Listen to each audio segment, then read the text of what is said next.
नमस्कार दोस्तों। कहते हैं ताल्लुक कौन रखता है किसी नाकाम से, लेकिन मिले जो कामयाबी सारे रिश्ते बोल पड़ते हैं साहब। मेरी खूबी पे रहते हैं यहाँ अहले जवा खामोश, मेरे ऐबों पे चर्चा हो तो गूंगे भी बोल पड़ते हैं। जी हाँ, ऐसा ही कुछ हो रहा था इस आईएएस बनी लड़की के साथ। एक 26 साल की लड़की रितु, जिसका लक्ष्य आईएएस बनना था, जिलाधिकारी बनना था, जिले की कमान संभालना था। एक दिन रितु हरियाणा के अपने गांव से दिल्ली आ रही होती है। क्योंकि आज रितु बस से आ रही थी तो आदतन मैं अपनी हिस्ट्री की किताबें निकालकर बस में ही पढ़ने लगती है। तभी अचानक बस रुकती है और 3 नौजवान युवक लड़के बस पे चढ़ते हैं। चूंकि जहां रितु बैठी होती है उसके बगल की सीटें खाली होती हैं। तभी लड़के धमाक से रितु के बगल आ बैठ जाते हैं और बस चल पड़ती है। लड़के रितु के बगल में बैठे होते हैं, लेकिन रितु को इस बात का जरा भी इल्म नहीं था कि बस कहाँ रुकी, कौन आया और कहाँ बैठा। क्योंकि रितु तो अपने हिस्ट्री की किताबें पढ़ते पढ़ते हड़प्पा सभ्यता में खो गई होती है। कुछ मिनटों बाद वे लड़के लड़कियों के बारे में ही अजीब बात करने लगते हैं। और अब जब यह बात रितु के कानों तक जाती है तो उसे अंदाजा लग जाता है कि लड़के ये बातें रितु को ही सुना रहे होते हैं। धीरे धीरे लड़के रितु को छेड़ने पर आमंत्रित हो जाते हैं। अक्सर लड़कियों को ऐसी इवटीजिंग यानी कि छेड़छाड़ का सामना करना पड़ता है, लेकिन रितु उन आम लड़कियों जैसी तो नहीं थी। उसे भली बात मालूम था कि उसके अधिकार क्या हैं। आखिरकार रितु थी तो एक यूपीएससी स्टूडेंट। रितु ने झट से लड़कों को वार्न करते हुए आईपीसी की धाराओं की जानकारी दी। रितु ने साफ शब्दों में इशारा करते हुए कहा कि यदि फिर से इस प्रकार की अश्लील टिप्पणी कानों तक पहुंची तो आईपीसी की धारा 354 ए और धारा 354 डी के तहत मुकदमा पंजीकृत करवाऊंगी। इतने में दिल्ली आ जाता है। रितु अपना सामान उठा बस से बाहर आ जाती है, लेकिन उसे यह नहीं पता था कि मुश्किलों की तो अभी शुरुआत हुई है। दरअसल रितु, जो कि हरियाणा के एक छोटे से गांव की रहने वाली थी, वह यूपीएससी की तैयारी करने दिल्ली आ रही थी। और हरियाणा में तो बेटियों को पढ़ाना अपराध की श्रेणी में मानो आता है। लेकिन बेचारी रितु अपने माँ बाप को कैसे भी मनाकर दिल्ली आ रही थी। अब रितु दिल्ली पहुंच चुकी थी और झट से एक ऑटो वाले को इशारा कर पूछती है कि भैया राजेंद्र नगर चलोगे। ऑटो वाला झट से हाँ बोल देता है और अब रितु दिल्ली के आईएएस हब कहे जाने वाले राजेंद्र नगर में पहुंच जाती है, जहां लाखों की भीड़ में स्टूडेंट यूपीएससी की तैयारी करते हैं। और ऐसा माना जाता है कि हर साल बड़ी संख्या में राजेंद्र नगर भारत सरकार को आईएएस अधिकारी देता है।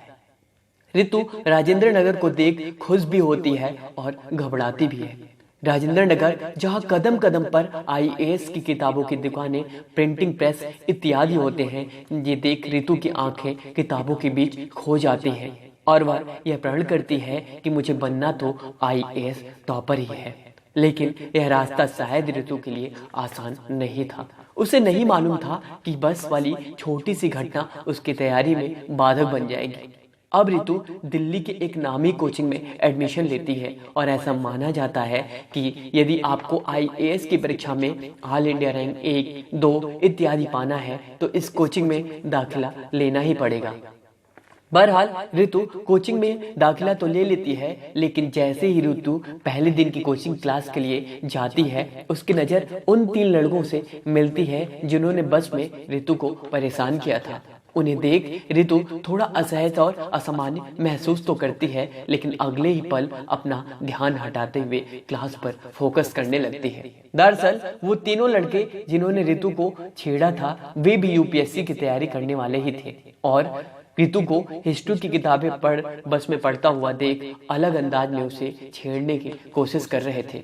अब इधर रितु अपनी पहले दिन की क्लास कर घर आ जाती है और सब कुछ सामान्य चल रहा होता है। तभी देर रात रितु के मोबाइल पर कॉल आनी शुरू हो जाती है और जितनी बार रितु कॉल उठाती और हेलो बोलती तो दूसरी तरफ से कोई रिस्पॉन्स नहीं दिया जाता और कॉल कट जाती। लेकिन फिर अगले ही पल कॉल आती और यह सिलसिला लगातार चलता रहा। अब रितु परेशान हो गई थी कि आखिरकार देर रात 11 बजे ऐसा कौन हो सकता है जो कॉल कर रहा है और बोलता नहीं और कटने पर फिर से कॉल कर देता है। रितु ये सोचती ही है कि फिर से कॉल आ जाती है और फिर वही सिलसिला। अब रितु परेशान हो चुकी थी और वो अपना सेल फोन स्विच ऑफ कर देती है और क्लास के पढ़ाए गए आज के टॉपिक पर फोकस करती है। क्लास में पढ़ाए गए टॉपिक को तो रितु ने 2 घंटे में ही पढ़कर समाप्त कर दिया था, लेकिन उसे यह मालूम था कि यूपीएससी में आज की डेट में करंट अफेयर पढ़ना बहुत ही आवश्यक हो गया है। और रितु जब घर पर थी तब भी दिन के 3 घंटे देकर करंट अफेयर को पढ़ती थी और खुद के नोट्स बनाती थी और बार बार रिवाइज भी करती थी। अब रात के 1 बज चुके थे। रितु अपने करंट अफेयर के पोर्शन को शुरू करने के लिए अपने सेल फोन को स्विच ऑन करती है ताकि वह फोन में देखकर करंट अफेयर पढ़ सके। और जैसे ही वह फोन को ऑन कर एक करंट के इशू को पढ़ रही होती है, वैसे ही फिर से उसके फोन पर घंटी बजनी शुरू हो जाती है। अब रितु को यह समझ नहीं आ रहा था कि वह करे तो क्या। रितु परेशान होकर नंबर को स्विच ऑफ कर सो जाती है और अगली सुबह जैसे ही वह कोचिंग क्लास पहुंचती है तो उसका सामना उन 3 लड़कों से होता है। वह एक दूसरे से बातें कर जोर जोर से हंस कर कह रहे होते हैं कि घंटी बजी क्या, हेलो हेलो।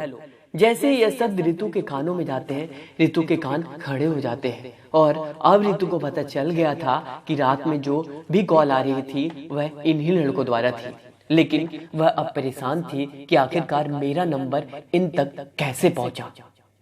रितु आज घर आ जाती है और फिर देर शाम आज रितु के फोन पर मैसेज आता है कि हम आईपीसी की धारा 354 से नहीं डरते और समय समय पर इन धाराओं को तोड़ते भी हैं। मैसेज पढ़ रितु गुस्से में आ जाती है और सोचती है कि कल यह मैसेज पुलिस को दिखाकर इनको आईपीसी की धाराओं की पावर को दिखाती हूँ।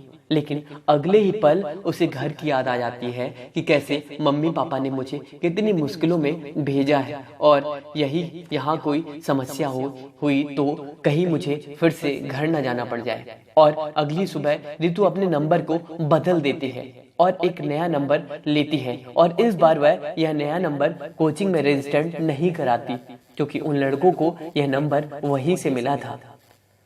लेकिन इसके बावजूद लड़के उसे हर दिन कोचिंग क्लास में परेशान करते। अब रितु को ऐसी प्रतिदिन की इव टीजिंग यानी कि छेड़छाड़ की आदत पड़ गई थी, लेकिन उसे मालूम था कि उसका लक्ष्य क्या है। इधर लड़कों की इवटीजिंग जारी थी, उधर रितु अपनी पढ़ाई में दिन रात एक करती गई। लगातार वह पढ़ाई में घंटों की संख्या बढ़ाती गई और शायद किसी ने सही कहा है कि सत्य कभी पराजित नहीं होता। देर से ही सही, यदि आप सच्चे हो तो उसका सकारात्मक परिणाम मिलता ही है और यही रितु के साथ भी हुआ। रितु अपने दूसरे प्रयास में यूपीएससी की प्री परीक्षा निकाल लेती है और अब कड़े मेहनत से मेंस के लिए लग जाती है। और जबकि मेंस की बारी थी तो कोचिंग वालों ने प्री पास कर मेंस दे रहे बच्चों के लिए एक अलग रैपिड बैच चालू किया था। अब रितु का उन लड़कों के साथ सामना नहीं होता और लड़के भी परेशान थे कि आखिरकार वह लड़की गई तो गई कहाँ। लेकिन रितु को तो अर्जुन की तरह सिर्फ चिड़िया की आंख मालूम थी और कहते हैं कि इंसान विषम परिस्थितियों में कभी कभी कुछ ज्यादा ही अच्छा कर जाता है। ऐसा ही कुछ रितु के साथ हुआ।